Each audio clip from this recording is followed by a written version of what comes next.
So really quickly, I want to talk about some of the shit that these witches be doing to keep a male from moving on to the next woman, right?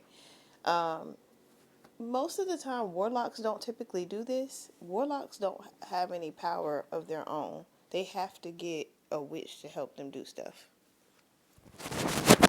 So typically, what they'll do is they'll either have the raggedy ass mama or some basic ass bitch who done went on the internet and learned a few candle lighting spells or whatever to do shit for them.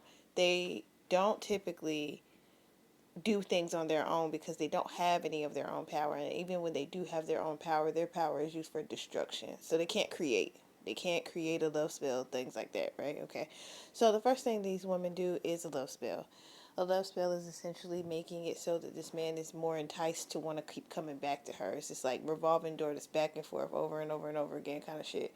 You'll keep finding yourself having a great old time, and then you have post nut clarity where you laying next to this bitch like, damn it, how did this happen again? They got me. um, they do this by putting stuff in your food. They do stuff that giving you gifts and shit that's got magic on it, ooh, or whatever. Um, they give you erectile dysfunction. Like you will not seem to be able to have a genuine, you know, excited situation with anybody other than that particular person. And then you'll even start to notice when you start becoming more cognitive of what's going on, you won't even be able to get it with them. So that's usually how you know, okay? Um, you also catch yourself thinking about this person all the time, even though you don't have nothing really to think about. It's not like you're like, dang, I miss conversing with this person. I miss the way this person smells. I miss this. I miss that.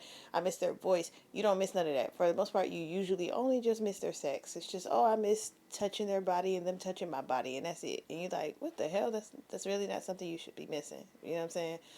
Um, Now, what usually happens in my experience, a lot of men end up finding a woman like me who is a healer, and when they end up with us, all of a sudden they don't have these erectile dysfunction problems anymore.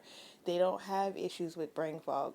They don't have issues with lust like that. Like for the most part, it's almost like I'm breaking the spell. Like even just touching them sometimes is like a breaking the spell because I'm a neutral person. I'm not out here trying to love spell you or touch you or lick you in your no regions. I don't give a fuck. I usually just like your conversation or whatever, whatever. And that's enough. You know what I'm saying? Genuine love, genuine care, genuine connection with a person is enough to break that spell.